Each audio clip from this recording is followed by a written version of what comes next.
साहित्य की डोर पूरब की ओर द्वारा साहित्य सम्मान समारोह एवं अखिल भारतीय मुशायरे का भव्य आयोजन। वाराणसी मछोंदरी स्थित वैश्य कुल गुरु मठ सभागार में साहित्य की डोर पूरब की ओर मंच के अध्यक्ष गजलकार गोपाल केसरी के नेतृत्व में साहित्य सम्मान समारोह एवं अखिल भारतीय मुशायरे का भव्य आयोजन किया गया।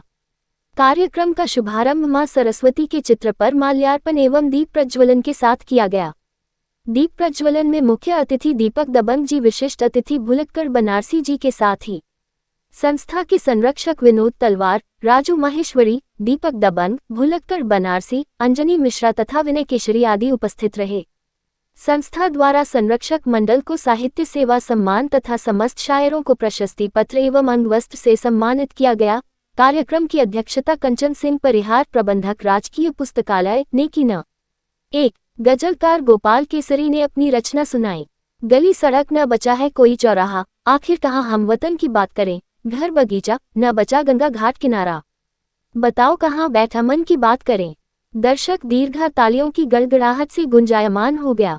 2 खलील अहमद राही ने सुनाया, हर कोई हमख्याल हो जाए, एकता बेमिसाल हो जाए, क्यों ना राही वफा की दौलत से जिंदगी मालामाल हो जाए। 3 आशिक बनारसी ने अपने अंदाज में सुनाया, आशिकी की राह में हद से गुजर कर देखिए, जिंदगी के नाम तो एक बार मार कर देती है सिर्फ साहित्य। 4 आनंद कृष्ण मासूम ने अपनी रचना सुनाई, फूलों का अंधेर देखकर भंवरे ठिठके ठिठके है, श्रृंगार करे कैसे मधुबन, दर्पण चुपके चुपके हैं।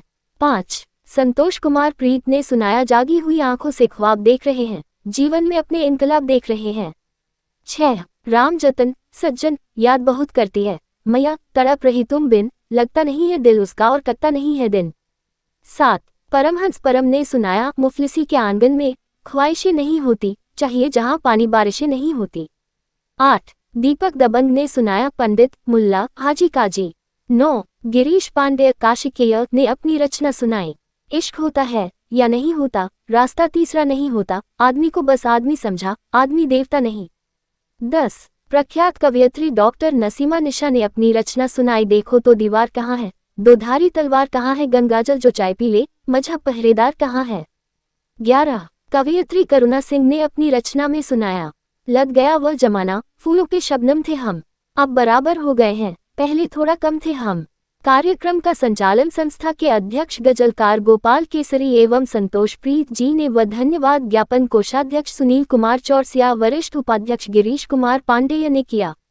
वाराणसी से प्रभात श्रीवास्तव की रिपोर्ट।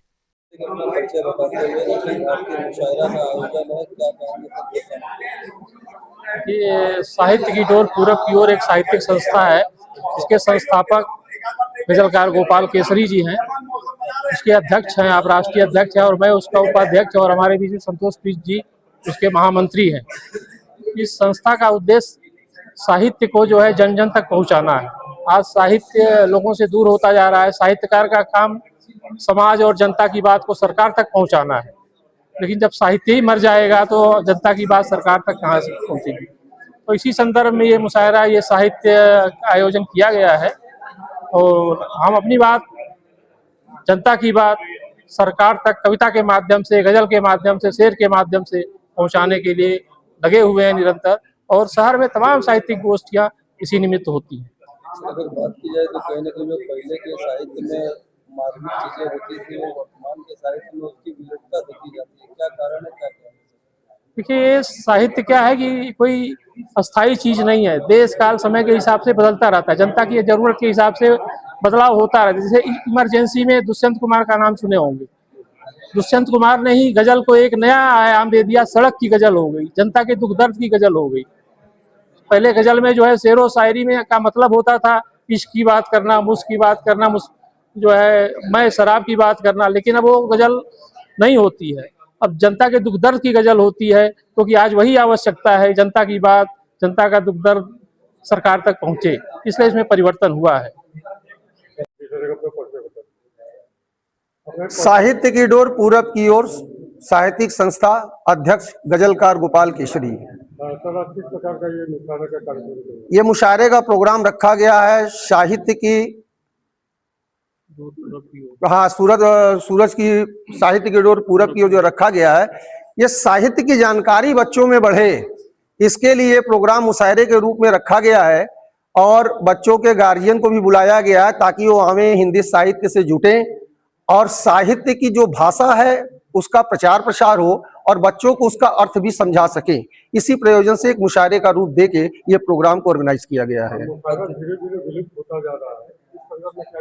मुशायरा धीरे धीरे विलुप्त इसलिए होता जा रहा है कि लोगों का साहित्य में आज रुझान नहीं है, जबकि बनारस में तरह तरह की जो है गोष्ठियां हो रही हैं। हमारे बीच में काशी काव्य गंगा साहित्यिक मंच के अध्यक्ष आदरणीय भुलक्कड़ बनारसी जी बैठे हुए हैं। हर सप्ताह इनका जो है काव्य गोष्ठी चलता रहता है। इस तरह तमाम गोष्ठियां हमारे शहर में चल रही हैं, लेकिन दुर्भाग्य है कि लोग इससे जुटना नहीं चाहते हैं, लोग जुटते नहीं हैं। बस खाली कवि शायर और इस तरह के जो सभी हम लोग जो लेखक लोग हैं इसको आगे बढ़ाने का कार्य कर रहे हैं। मीडिया से मेरी करपद प्रार्थना है कि ये भी प्रचार प्रसार के लिए हम लोगों की मदद करें। सर, आज अगर अखिल भारतीय मुशायरा की बात की जाए तो इसमें कहाँ से लोग आए हैं? यहाँ हमारे यहाँ मुशायरे में देखिए दिल्ली से डॉक्टर सुमन मोहिनी जी शायरा है, उपस्थित हैं, अपने हस्बैंड के साथ उपस्थित हैं। बेगूसराय से रेखा जी आ रही हैं और जो है मिर्जापुर से राजलक्ष्मी जी आ रही हैं। सभी लोग रास्ते में हैं, अलग अलग प्रांतों से लोग हैं और यहाँ हमारे जो स्थानीय बनारस के भी एक से एक शायर कवि भी यहाँ मौजूद हैं। सर, अगर इस समय देखा जाए तो AI जनरेटेड कविताएं और शायरियां बनने लगी हैं, क्या कहेंगे ऐसे शायरों को जो कि कंप्यूटर से AI से बना? देखिए, ये तो जो AI जनरेटेड इस समय चल रहा है वो हमारे आप जैसे जो शायर लेखक हैं उन्हीं की लेखनी को चुरा रहे हैं और चुरा के AI से जनरेट करके अपना नाम चस्पा कर दे रहे हैं। इसका मैं जबरदस्त विरोध करता हूँ, इस पर सरकार को संज्ञान लेना चाहिए।